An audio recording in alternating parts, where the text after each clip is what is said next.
she comes. Oh, Devon went out the other door. That's okay. Still here. She'll hear.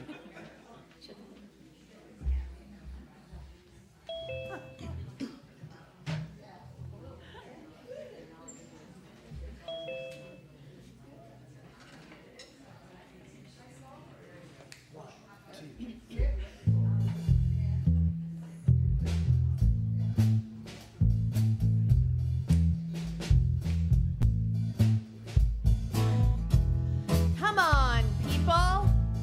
It's time to get together. It's time for the revolution. Here it is once again in our face. Why haven't we learned from our past? We're at the crossroads of our human race. Why are we dissing our own past? We want peace, we want it, yes, we want peace, we want it, yes, we want peace, and we want it fast. We want peace, we want it, yes, we want peace, we want it, yes, we want peace, and we want it fast.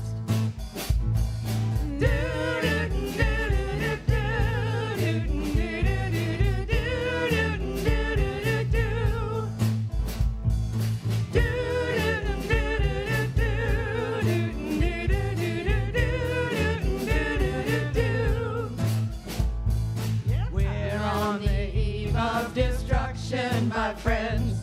We are about to go too far. Politicians think that war is the way, but we know that love has the power.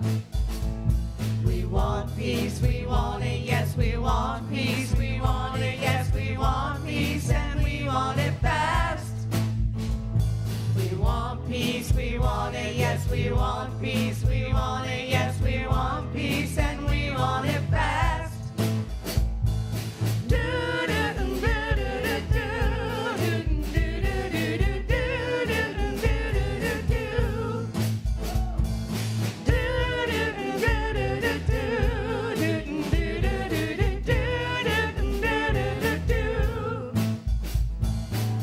The solution is simple and plain. There won't be peace if we don't try. In a war there is nothing to gain when so many people will die. We want peace, we want it, yes, we want peace, we want it, yes, we want peace, and we want it fast. We want peace, we want it, yes, we want peace, we want it, yes, we want peace, and we want it fast.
Love it.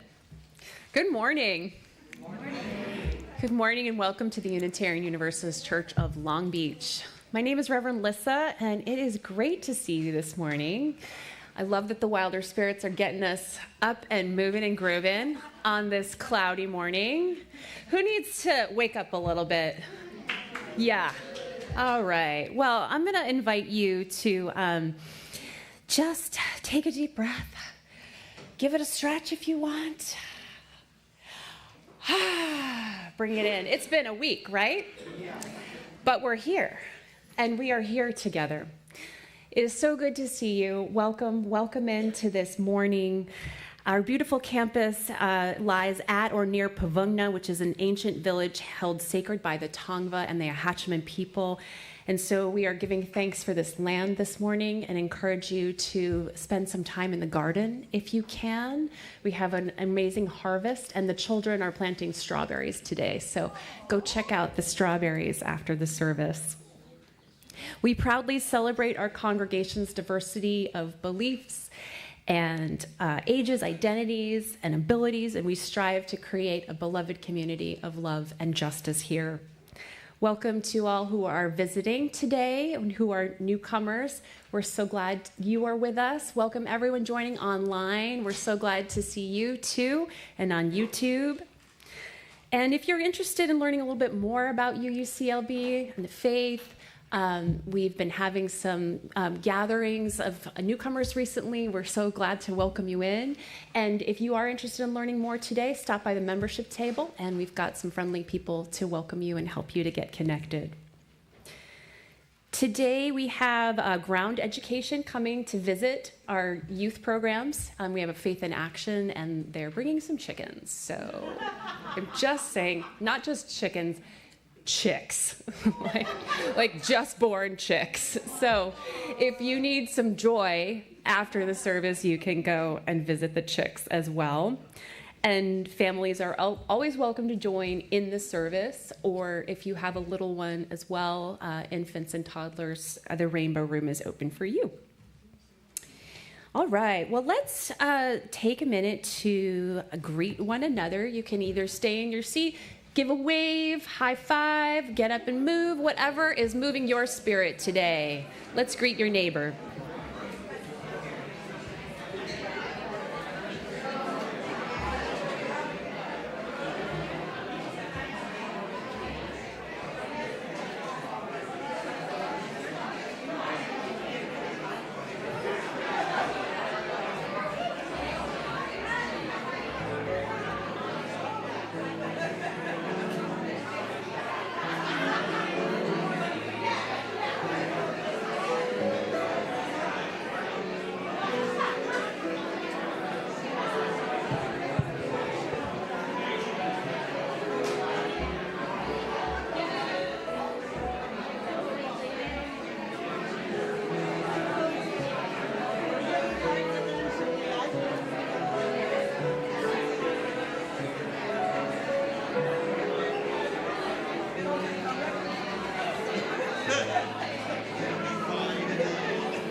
All right, if we can make our way back to our seats.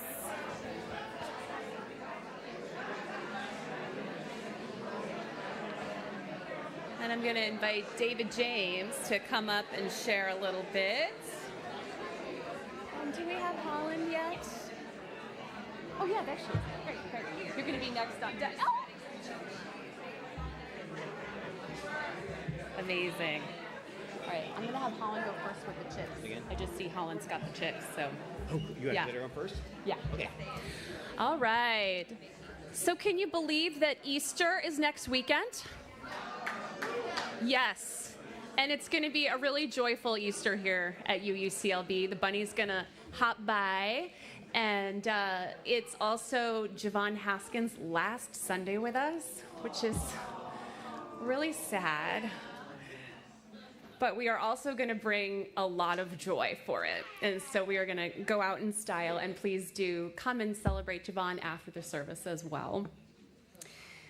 Okay, talk about joy. We have Holland Brown with us. And I promised you that there was a chick. There is, in fact, a chick. Thank you for inviting inviting us here today to spend some time with the RE youth and families. Can you hear me? Oh.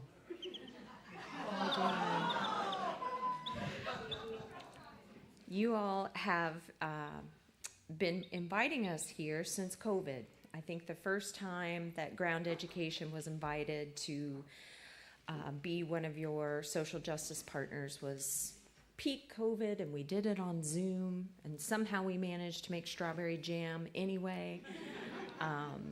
But this has become one of my favorite Sundays of the year because of the welcoming and intentional community you all built. And I just wanted to say that Ground Education, is continuing our work of bringing nature to the public schools of Long Beach for the elementary students. We now have our program embedded. We're partners in 30 different elementary campuses. Yeah. And that means 15,000 kids around the city are getting to spend time in nature spaces and have nature education, environmental literacy education as part of their school day. So we remain grateful that the schools welcome us as a partner in, whole child development. And our chicken program in particular that happens in the spring is a chance for us to bring an animal experience, along with the edible gardens and the California native plant gardens that we provide. And there's nothing like a little baby chick to make you forget what was concerning to you 2 minutes before, and just drops you into the present with a beautiful sense of wonder and awe. And our chicks visit our youngest learners and our oldest learners. So for us, that's transitional kindergarten and kindergarten students and fifth graders. And yes, we're learning about animal behaviors and adaptations. We are learning about food webs and predator-prey relationships in nature with the fifth graders. But mostly, we're just celebrating wonder and life and the interconnectedness of things. So these chickens, well, not this chicken, but we hatch chickens for all of April and May, and they will visit 6,000 of our 15,000 students, and we'll have hundreds of lessons where our students are getting close encounters. So I invite you all to have a close encounter today if you would like. We'll be in the grass near the garden, your beautiful garden. I was a little late to service because I was walking, enjoying your garden. And thank you. I would love a chance to talk more, and I would love to facilitate a little awe for anybody who's interested. Thank you. Thank you.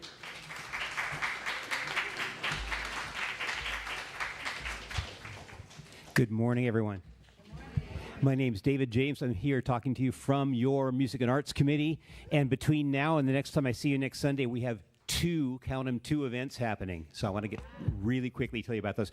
Today at 4 p.m., Woven Image will bring their rich vocal harmonies and acoustic instrumentation to songs of the Spirit, guaranteed to uplift and inspire you. There's no charge for the concert today. A free will offering will be taken during the show, with all proceeds to benefit Lutheran disaster response for Southland wildfire relief. Doge called out the Lutherans for how, anyway, so we want to support that. And then we have the next of our concert series is next Saturday. We have 3 more concerts on our concert series, and they are all going to be, it's going to be a big change for us. They're all going to be Saturday evenings at 7 o'clock. Is just the kind of concerts there, it makes more sense. Starting next Saturday, April 19th, with Singing the Bones. Singing the Bones is a collaboration of 3 American artists from different ancestries sharing folk and roots music of their ancestral cultures. Kaylee Nitoto gives us songs and stories from Congo, Haiti, South Africa, Gordon Allen from Ireland, Scotland, and Sweden, and Lydia Violet from Iran and Armenia. As they take turns centering the culture from these places, they musically support each other in arrangement and performance, creating a multicultural, rich experience. They engage with a mix of performance and community singing as they also teach some of these root songs to the audience, facilitating community music making in a supportive, accessible environment. There will be a charge for that one. It's a suggested donation of $20, $10 for students, kids 12 and under free. And this is a show you are not going to want to miss. I hope I see you here this afternoon and also next Saturday night. What night? Saturday. What time? 7 o'clock. Thank you. See you then. Okay. So much good stuff going on, right? All right. Well, let's take a breath and settle into our space and really just arrive from our weeks, from all of our many different places in our lives. We are here together in community. It is a season of joyous interfaith celebrations. Today is Palm Sunday in the Christian tradition, starting out holy and solemn week leading up to the joyful Easter celebrations. And we are centering today the Passover celebrations, which begin at sundown tonight. And so I invite you to silence your cell phones if you haven't, and come into our space and make it sacred with these words we will say together. And they're printed on the screen and in your order of service. If you want to move to the next screen.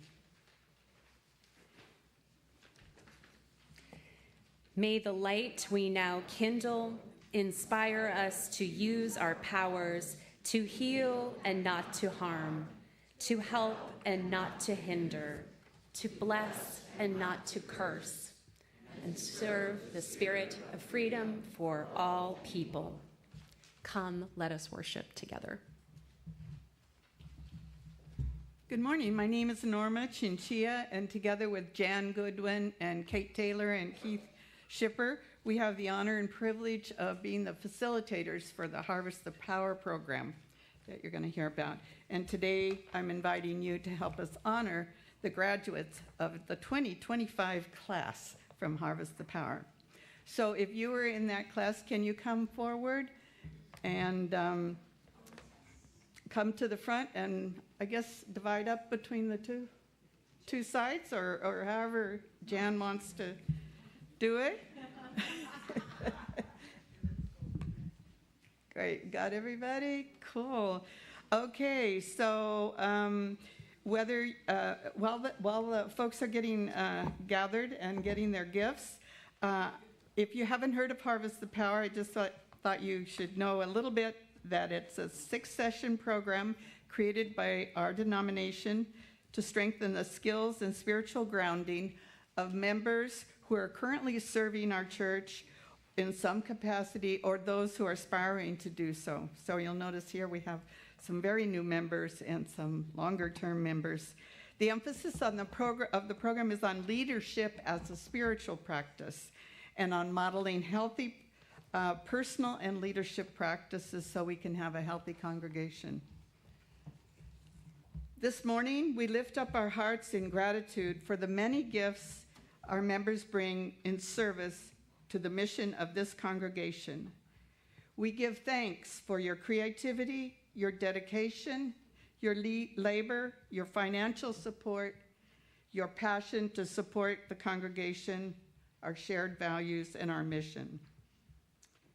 Today, we lift up our Harvest the Power graduates as those newly emerging and newly recommitting themselves as leaders. So we have the class of 2025 here before us, including Carol Cohn, Kristen Blunt, Gerald Scogan, Frederick Rose, Phoebe Nee, who couldn't be here today, Lindsay Coda, and Michael Shannon, Marty Harris, and Chriselle Dombronsky. You all have your gifts already? Oh, cool. I love gifts. And flowers. Oh, that's all I need. We also have attending today members of the class of 2024 who didn't get to come before you. They got gifts, don't worry, they got gifts, they got flowers. So if you were part of the class of 2024, and that list here that we have is missing the name of Cody Phelps and Mauricio Moreno, but if you were part of the class of 2024, can you stand and receive our applause.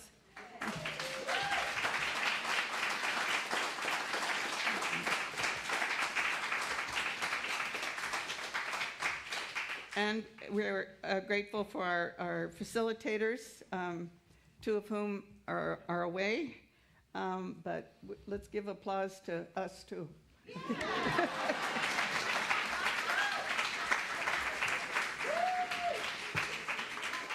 Well, when you work hard, you get your reward, right? Here, that's what we do here at church. We reward.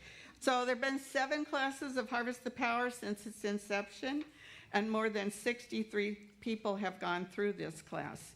And you may be the next class as you're sitting here thinking, what a wonderful experience that must be. Jan, I'm out of paper. Oh, here we go. If you participate. Oh, yeah, I printed it on the back. Oh, well. Even if you don't tell your printer to, it does it anyway. If you, okay, so anybody who's ever participated in a Harvest the Power class, could you stand up? I knew Michael had. Look at all these people. And if you're online, I know some of you are. Thank you very much. So class of 2025, we celebrate the unique gifts you will bring and continue to bring to our congregation. We treasure your presence and leadership among us, and we value your leadership and your presence deeply.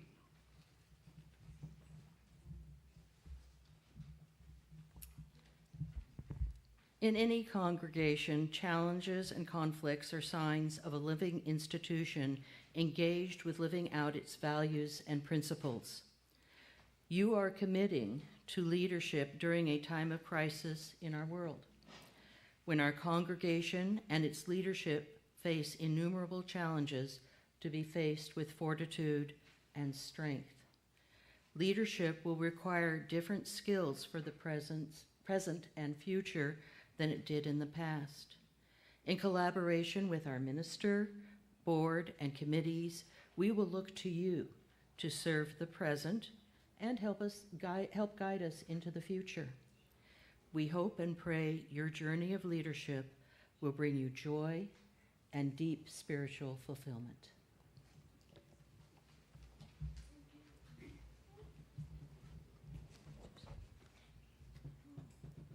I'm too short. I should have that thing on top. You're fine. Anyway, you can see me, can't you?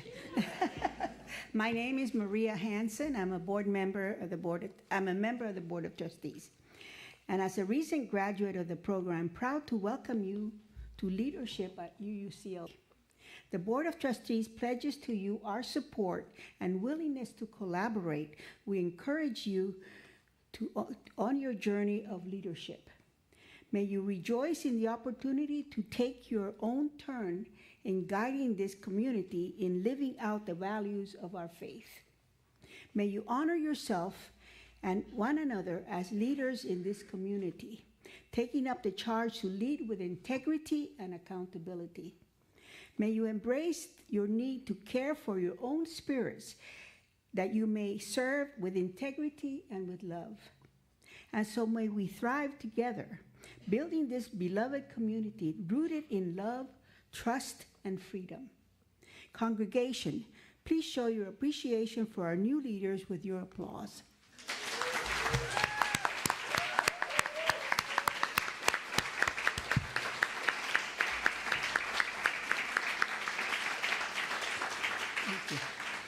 Thank you. Graduates, you may seek your seats. Thank you.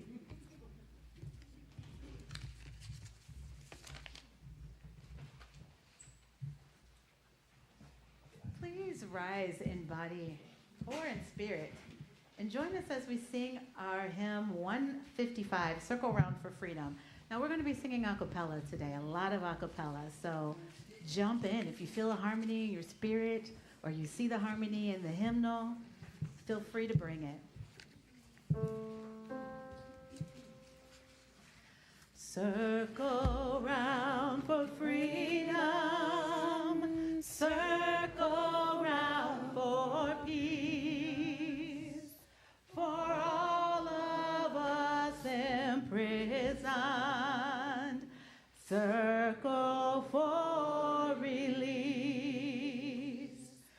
Circle for the planet, circle for each soul, for the children of our children.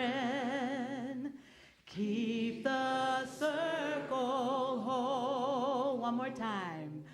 Circle round for freedom, circle round for peace. Circle round for peace, for all of us imprisoned. Circle for release. Circle for the planet. Circle for each soul, for the children of our children. Keep the circle whole. Thank you. You may be seated.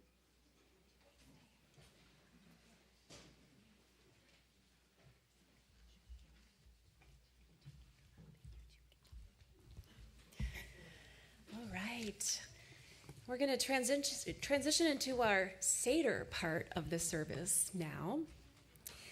And for over 30 years, UUCLB has celebrated Passover. Over 30 years. How many people attended a Seder in your time here? It's been one of the hallmarks of our year together. And that tradition has been shaped by members of friends who have shared their Jewish heritage with us. Oh, you can come and sit in a chair, yeah. And Autumn, Adam, and Fred, you can also come up. We've got 4 chairs up here.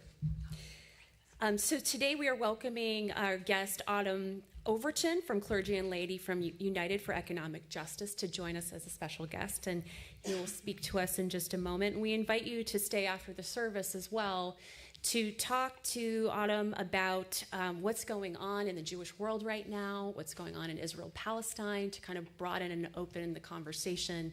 And we'll also have a feast of some Hillel sandwiches.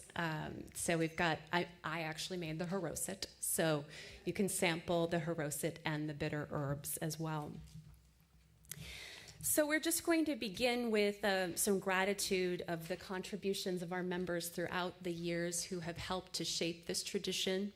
Joe Ray Zuckerman, who's here with us, Eduarda Schwarzbach, who will be joined by the choir this afternoon in her assisted living facility, Jan Goodwin, Jane Swanson, Marlene Brown, and many others.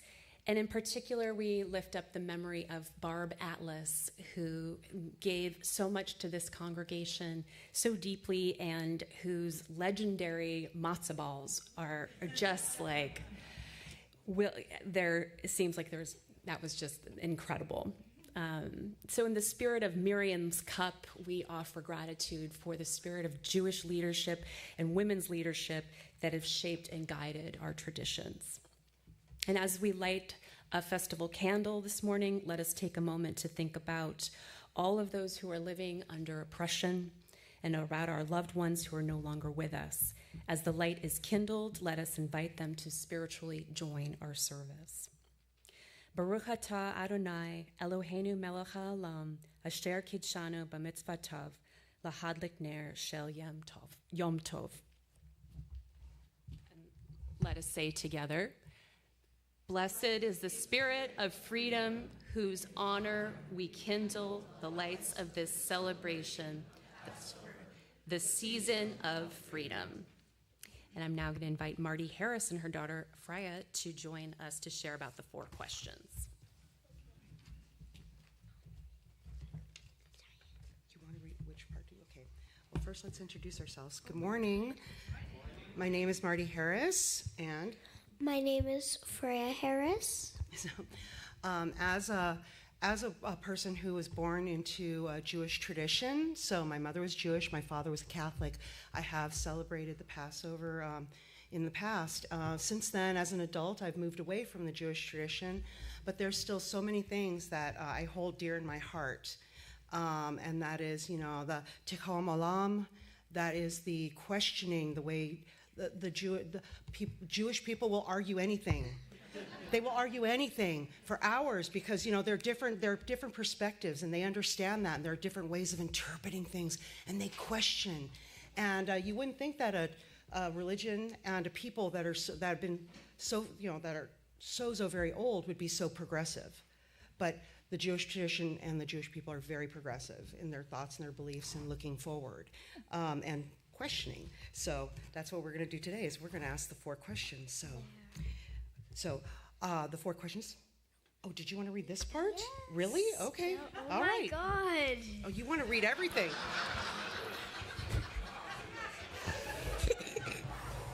All right, go ahead. I'm right here. Wait. Oh, there's a. Oh.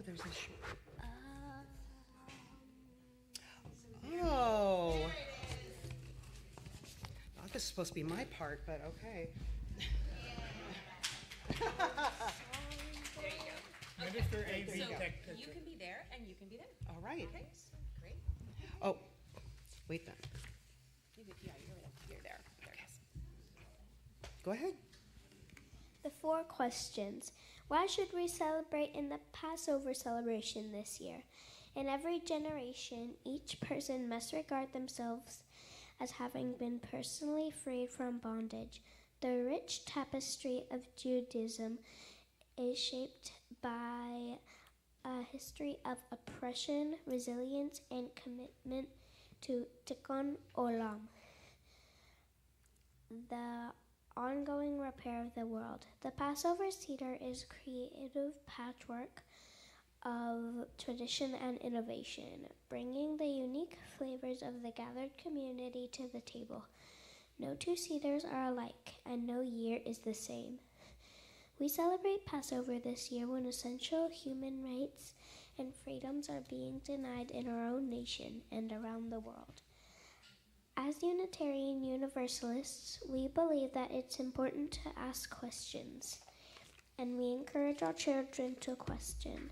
So this morning, in the tradition of the Seder, we question. Well, now you read the question. I didn't know that. Why is this night different from all the other nights? Today we celebrate Passover with ceremony, special food, and songs to remember the Passover, which reminds us to cherish our freedom. Why on this night do we eat only matzah? When the Israelites left Egypt to escape being slaves, they were in a hurry. They didn't have time to wait for the bread to rise, so they baked flat bread to take with them. Why on this night do we eat bitter herbs? The bitter taste helps us remember how they felt when they were enslaved and the bitterness of human cruelty and abuse. Why do we dip the greens, eggs, and herbs in salted water? When one is enslaved, the bitter and sad feelings bring tears to the eyes. Whenever any person is enslaved, it is a time to mourn and weep. The salt water reminds us of the tears of the enslaved and reminds us how we must always work for the freedom of all people. Why on this night do we dine in comfort? We dine in comfort to remind us that once we were not free to do so, but now we are free. As in ancient times, the children asked questions meaningful to their day. Now we ask questions relevant to our time, and we must answer. When I am angry, I ask, why should I compromise? Because the alternative to compromise is mutual destruction. We compromise in order to maintain the hope and vision of the future. When I am frightened, I ask, how can I be safe? We are all afraid at one time or another. We can only truly be safe when all of our siblings around the world are free. No. Okay. When I am naive, I ask, why can't we just love each other? Because we cannot live as if history has not happened. People have been hurt and they remember. It takes time to build trust and to forgive. When I am wise, I ask, how can we share the earth in peace? To this question, there is no easy answer. We only know that we cannot continue as we are currently doing, and that peace will come when the earth is shared by all who live in it. So this is the all part. Yep. Oh, yeah. Yes. Okay. And this is for all of us. Okay. Let us always question injustice, bigotry, and cruelty. May we always have minds that are free and hearts that are open, and may we feel compassion for all who are in need. Thank you.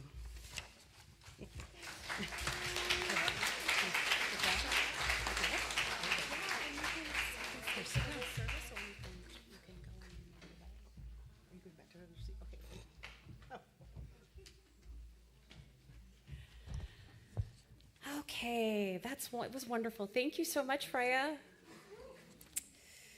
So let us join for a moment of quiet meditation and prayer to simply gather ourselves today and taking the time to go within, to catch your breath after this week, to allow yourself to be in community and find yourself with kindred spirits. Our words of prayer are adapted from Rabbi Josh Levy and Rabbi Charlie Baginski.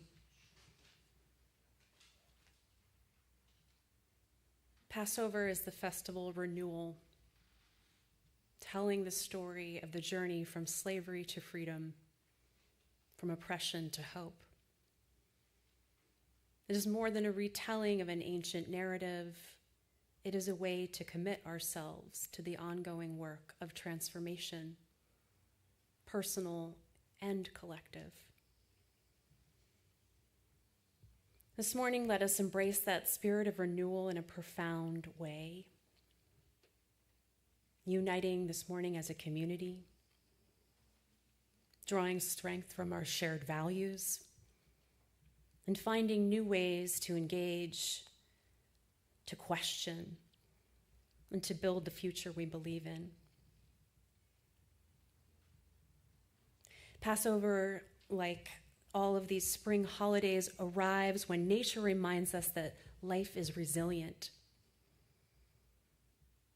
From the Song of Songs, "For behold, the winter is past. The rains are over and gone, and the blossoms appear in the land. The time of singing has come." Just as the earth renews itself after the barrenness of winter, we too are called to refresh our souls, to renew our commitments, and embrace the possibilities ahead. We do this at a time when our civil and political worlds are fractured, defined by fear rather than hope. Yet Passover teaches us that transformation is possible. Not just a moment of liberation, but the start of a journey, a slow and frustrating process of building and shaping a society that's based on justice, equality, and shared responsibility.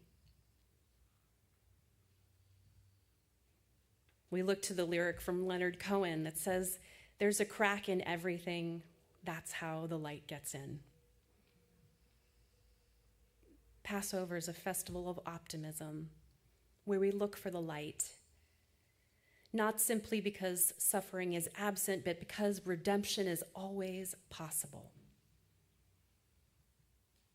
In our time of meditation, let us find inspiration and renewal of nature, of ourselves, of our spiritual lives. And let us take up the challenge of transforming the world, knowing that through the cracks, through struggle, through change and transformation, the light of renewal shines brightest. Amen and blessed be. Let us hold a quiet moment of silent meditation, and then we will move into our collection for ground education.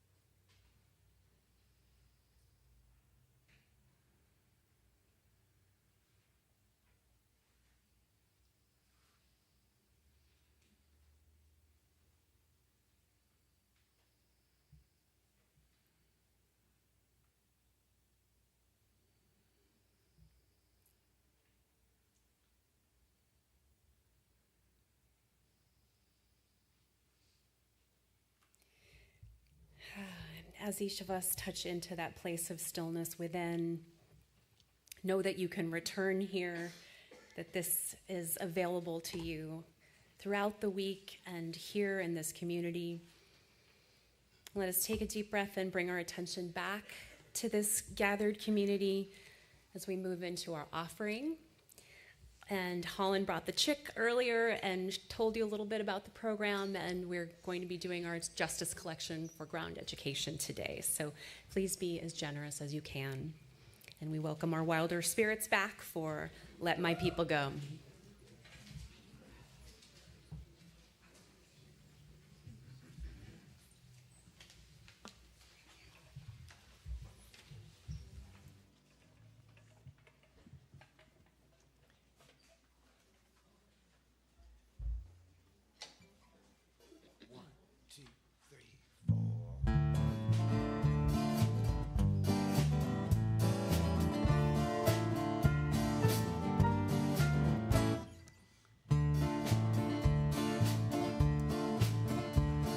Backside of the desert, we read a man one day led his sheep to graze beyond the sandy dunes. There he saw light so wondrous to behold as he drew near, a bush on fire, but it was not consumed. As he drew nearer to the wonder, from the bush God spoke to him, "'Neath your feet is holy ground, take off your shoes. I have called thee from this mountain to go down in Egypt land, lead my people out of there with you. Go down, Moses, down to Egypt land, tell my children that I have seen their woes. I have heard their cries in the nighttime. Tell Pharaoh, let my people go." Moses cried, "Oh Lord, if I should go, what would I do or say?" God said, "Go, and I'll make you the better man. Say by my holy name and mighty arm, I'll bring them out of chains. For all God I am that I am." Go down, Moses, down to Egypt land, tell my children that I have seen their woes. I have heard their cries in the nighttime. Tell Pharaoh, let my people go. Now thrust your hand within your bosom, pull it out, take a look. Cast your rod upon the ground and watch it crawl. I will show them all my power and my wonders to perform. Pharaoh then will let my people go. Go down, Moses, down to Egypt land, tell my children that I have seen their woes. I have heard their cries in the nighttime. Tell Pharaoh, let my people go. Go down, Moses, down to Egypt land, tell my children that I have seen their woes. I have heard their cries in the nighttime. Tell Pharaoh, let my people go. Tell Pharaoh, let my people go. Tell Pharaoh, let my people go.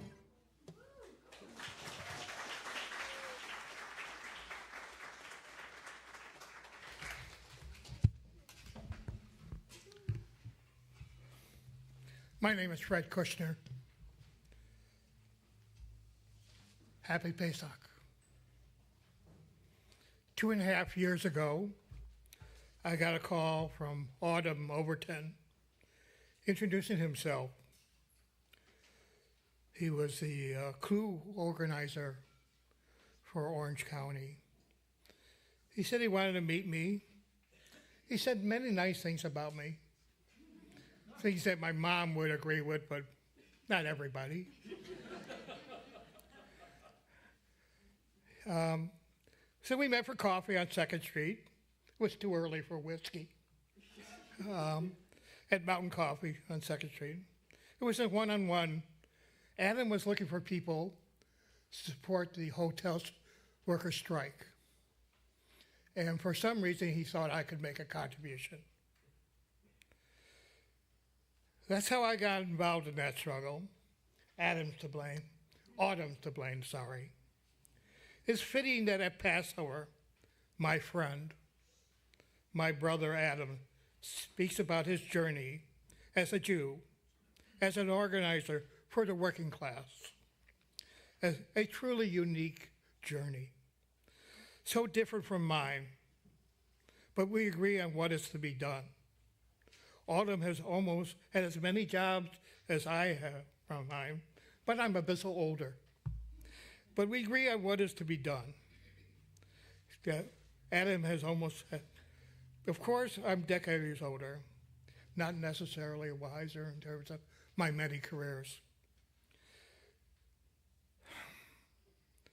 For this is a Passover that Jews remember the fight for freedom. For Jews like me, the end of exploitation, racism, slavery, the bitterness of slavery. This Passover comes this year when immigrants and people of color are being grabbed by ICE and sent into slave labor camps in El Salvador. We Jews experienced slavery throughout our history. From Moses' time to 1945, Jews were super exploited throughout much of the world. We live in a time when our cities are becoming only affordable for 1% of the population, creating new ghettos of poverty. By the way, the word ghetto comes from where the Jews were allowed to live in Rome by the popes during Renaissance. This Passover brings memories of my childhood, a time of anger and fear, of McCarthyism, when the Smith Act made it illegal to be a communist, where people were arrested, deported, and jailed. Schools demanded loyalty oaths. Almost all progressive thought, speech, books, and movies were labeled un-American. It was a time of union busting and fear of immigrants. War with Russia was expected. And many Jews were suspected of being immigrants and or communists. This wave of repression was done by Democrats and Republicans. We survived, we resisted, but many lives were destroyed. Today, lives are destroyed. Many Jews are sickened by the slave-like conditions of Palestinians in Israel, Palestine. We know the bitterness of being slaves, of being the scapegoat immigrant, blamed for the problems of the world. And after October 7th, 2023, many of us share the bitterness of the world over Israel's government's genocide and the anger. We understand the anger of Palestinians. This Passover, Jews throughout the world will gather from Tel Aviv to Argentina, LA, New York, West Bank to say never again, pointing at Israel war crimes. And many Israelis are refusing to serve in the military anymore. They're going to jail instead. As we demonstrate against the crime of Trump's administration, we cannot forget the genocides in Gaza, Congo, Brazil, Sudan, Myanmar, Tibet. Adam is an inspiration for many of us in this struggle. I often ask for Autumn. I often ask for his advice. I sometimes take it. Listen closely to his amazing journey. You will see why I love him, why he is my brother, my friend. Love you, brother.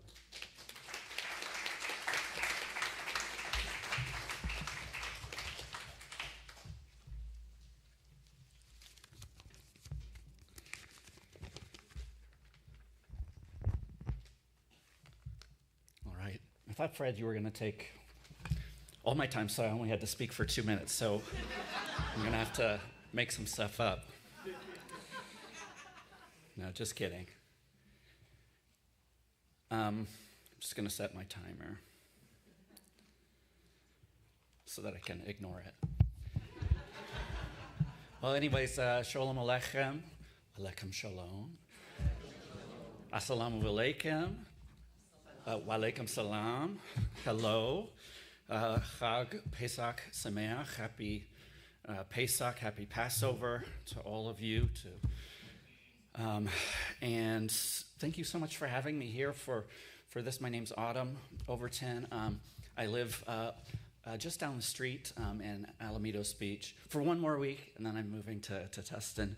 But I'm an organizer with CLU, Clergy and Lady United for Economic Justice. I'm also a very active participant in Jewish Voice for Peace, both the chapters in Long Beach and Orange County. And I've been organizing a network of what I call Rad Jews. And we call ourselves the Rad Jews of Orange County and Long Beach. And it's just a broader network of just kind of a Jewish left that we're building. And about 2 years ago, there was one of us, and that was me. And now there's almost about 40 of us who have been finding one another. But I just want to tell you a little bit about my story, what was your name, friend? Marty. Yeah. So I really appreciate Marty's comments today. You would think with the issue of Israel and Palestine that Jews are united, around Israel and united around the idea of Zionism. But in fact, we are and have always been an argumentative, culture, and not just because we're stubborn. Well, I mean, we have been stubborn, but it's in the Talmud. We have the Torah, the written Torah, but then we have the oral Torah, which is our tradition of going through it and trying to make sense of it and undermining it, and it's a form of law and lawyerism and going through.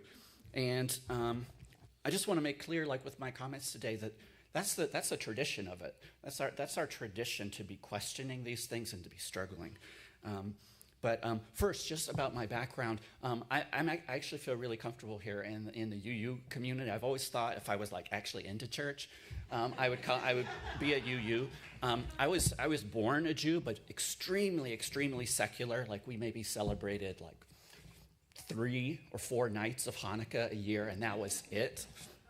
And my mom from the Jewish side, my dad's from a Christian side, but atheist, and so through my time, I actually consider myself a Jewbulim, a Jew by default who has been very influenced by Zen Buddhism and who find that I connect to the divine so deeply when I go to Jummah prayers on Fridays at our friend's mosque. So, like I mentioned, my story is that I grew up with very little Jewish education, other than that I was not Christian, growing up in Georgia.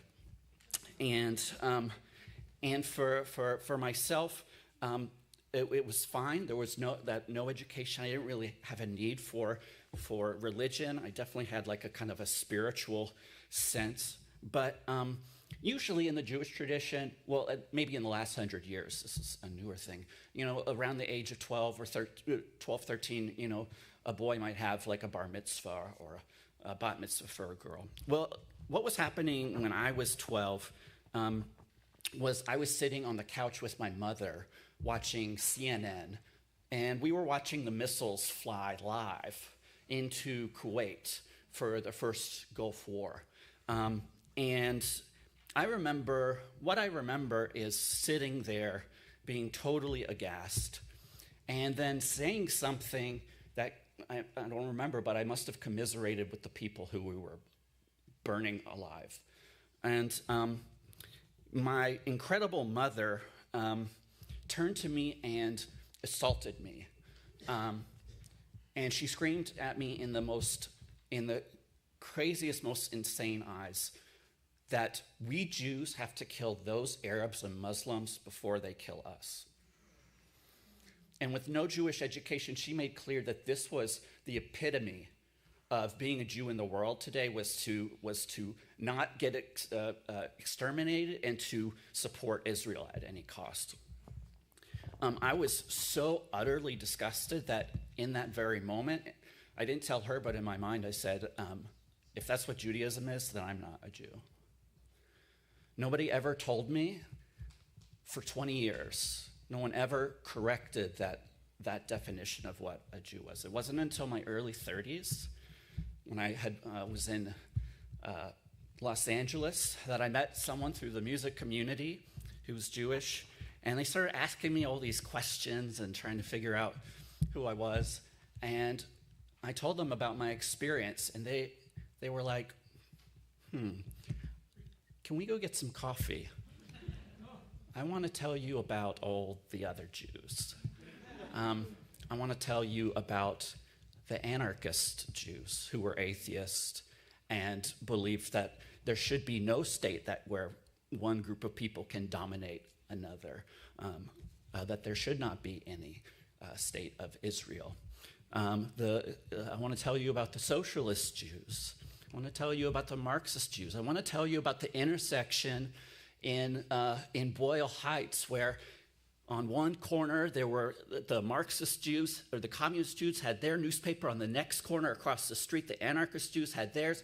Then the socialists were there. And every day when they put out their papers, they would yell across the street and then occasionally come over and then get in fist fights and then get pulled back to their corners and yell at each other. They're like, I want to tell you about this history. And I want to tell you about the Z word, Zionism. And I was like, what are you talking about? What's the Z word?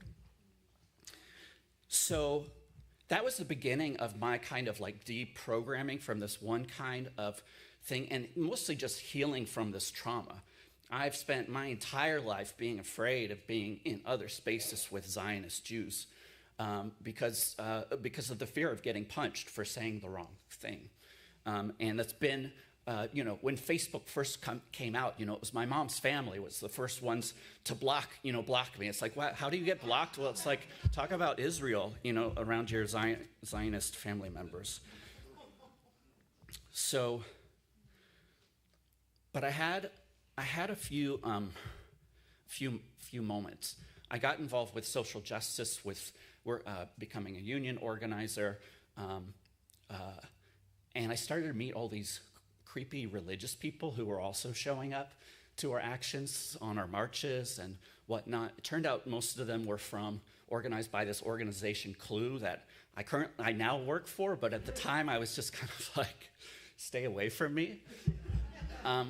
But these folks were doing the work, and everywhere I was sent to support folks, they were there too. And then there was one day where I woke up and I went on Facebook and I noticed and I saw something that a neighbor in an adjacent neighborhood had been abducted by ICE. This was back in around 2016. And something just hit me. It was the first thing that hit me was it's the first time I ever felt like a Jew. It was the first time I was like, oh, like not all Jews get to choose to be a Jew. And in a fascist or proto-fascist, society, they don't care what I believe, whether I believe in God or this or that or the other, whether I light the candles or whatever. To them, a Jew is always going to be a Jew.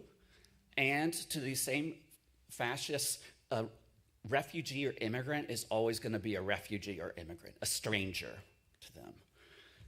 And so I realized I had to do two things. One, I had to figure out, okay, what does it mean to be a Jew in this society, whether I want to or not?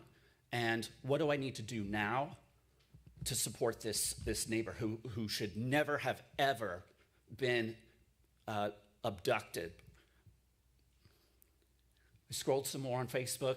Turned out the only people who were doing something were those creepy religious folks at Clue. I ended up being like, okay, you just got to go. There was a press conference. I went, was with the family. I was crying, they were crying, etc. I finish, and I'm like, I'm going to bolt so that, I don't have to talk to any of these folks. I turn and start to run, and this Episcopal priest steps right in my way, and he says, "Hi, who are you?"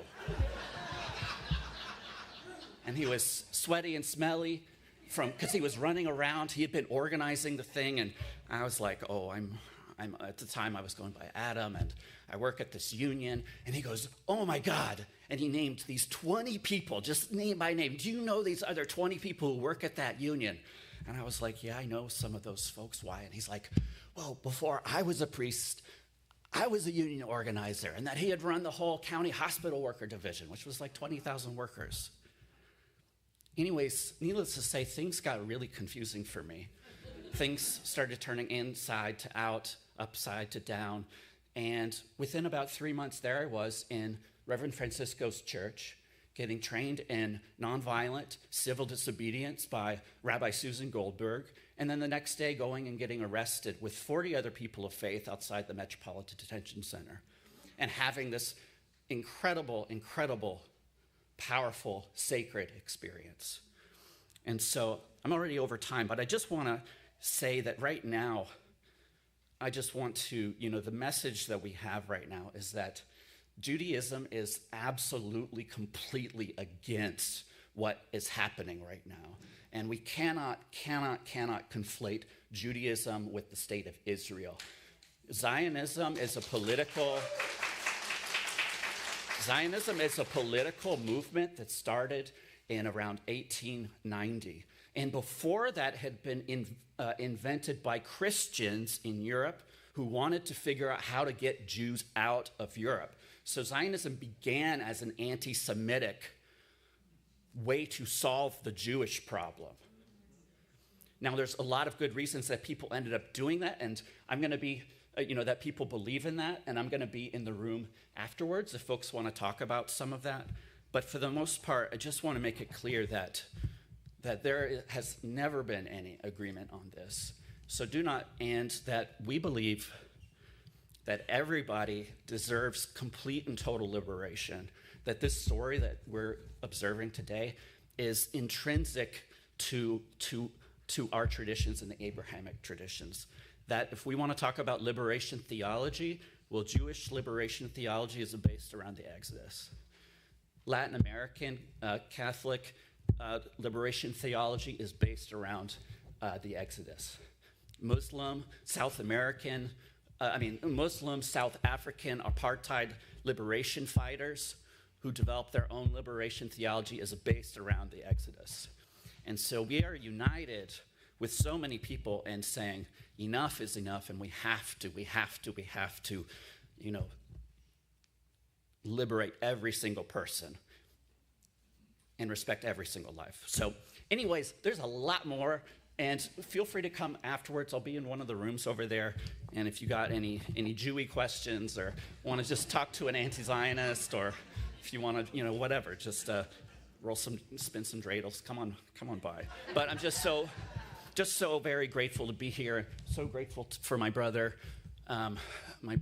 Fred, and for the incredible pastor Lissa, and just so grateful for y'all, and that this incredible community here exists and understands. So bless y'all.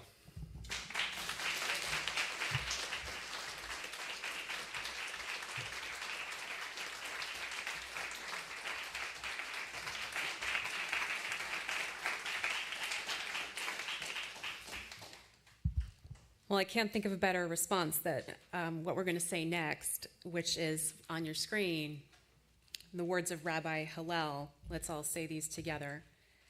If I am not for myself, who will be for me? But if I am only for myself, what am I? And if not now, when? Let's sing together, Building Bridges. Please rise in body or in spirit.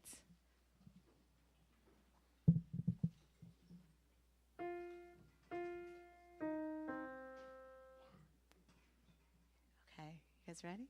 You're going to sing this through 2 times, all right? 1, 2, 3. Building bridges between our divisions, I reach out to you. Will you reach out to me? With all of our voices and all of our visions, friends, we could make such sweet harmony.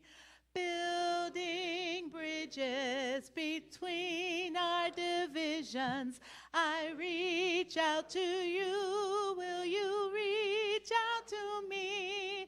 With all of our voices and all of our visions, friends, we could make such sweet harmony. Thank you. You may be seated. Michael Walzer, in his book Exodus and Revolution, draws 3 conclusions from the Passover story. 1, wherever you live, it is probably Mitzrayim, the land of Egypt, the narrow place. 2, there is a better world, a promised land. And 3, the way to this promised land is through the wilderness. There is no way to get there except by joining together and marching. Passover awakens our gratitude and celebrates the resilience of the human spirit, but also our questioning, our own moral conscience about the reality of oppression, just how bad it is around us, and a renewed commitment to each of our parts in ending it. Without questioning those narrow places in ourselves and our world, there can be no deliverance. So today, may we be reminded of the power of human history to bend that arc towards justice, but that at every moment, the arc simply does not bend itself. It is each person's responsibility. It is all hands on deck. It is each person of faith and conscience for us to bend that arc together, knowing that we simply cannot and will not do it alone. So after the service, you're invited to come to the lounge and chat with Autumn some more. I didn't know there would be dreidels. But I know that there will be this Hillel sandwich, which we have prepared for you, which is traditionally eaten with matzah haroset and the bitter herbs. And the Hillel sandwich highlights the challenges of us to taste freedom in the midst of oppression, to just savor those moments of sweetness and help them to sustain us in the struggle. And that ritual also calls us back to gratitude. Gratitude for the sweetness in the midst of all of the bitterness. And we use this word in the Seder that is dayenu. You know the word. Let's say it together. Dayenu. It simply means it would be enough. It is enough and it isn't enough and it is enough. Dayenu.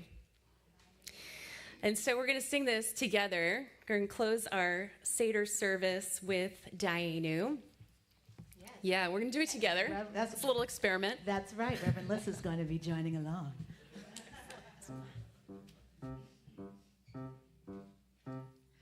Dayenu, Dayenu, Dayenu, Dayenu, Dayenu, Dayenu, Dayenu, Dayenu, Dayenu, Dayenu, Dayenu. Ilu Hotzianu, Hotzianu, mi Mitzrayim, Hotzianu, mi Mitzrayim, Dayenu. Now's your Dayenu, Dayenu.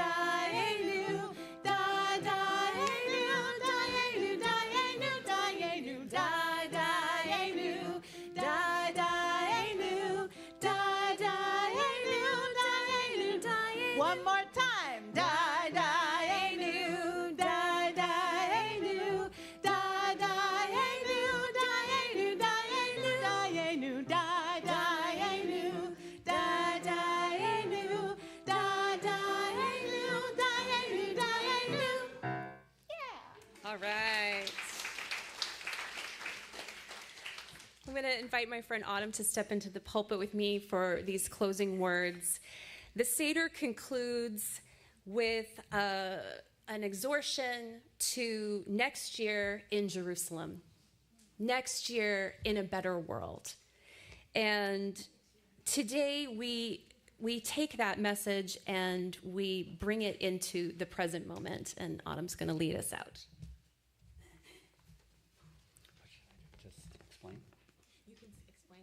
Okay. Well, I'll just say this is like one of the hardest parts right now in the Haggadah, in the Seder that we do. And a lot of people have removed it. But we've been doing it for hundreds of years. And we say next year in Jerusalem. But let me just paint a slight background or context to this. This statement was something that Jews started putting in Passover Haggadahs well before the state of Israel or Zionism was ever born. In fact, and just one thing, another thing that Israel, the word Israel has come to mean this nation state. But Israel actually, when you define it, actually means wrestling with God. It means wrestling with God. And so our tradition is about this questioning and whatnot. And so next year in Jerusalem, this is about the last 2,000 years, the Jews have been in diaspora. This is our tradition of, hoping. We're not there yet. We don't need to be there yet, but we need to yearn for it. So next year, instead of next year in Jerusalem, as we usually say, next year in wholeness, next year in peace, next year in justice. All right? Amen. Next year, a better world.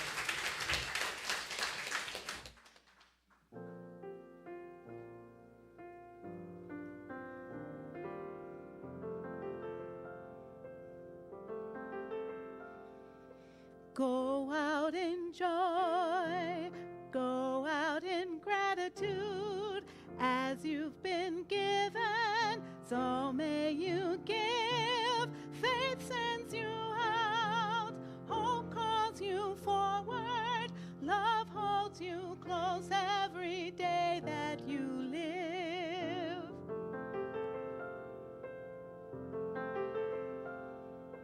Go out in joy, go and do justice, cultivate kindness and practice humility. Go out to serve, offer your blessings, share with the world your gifts and abilities.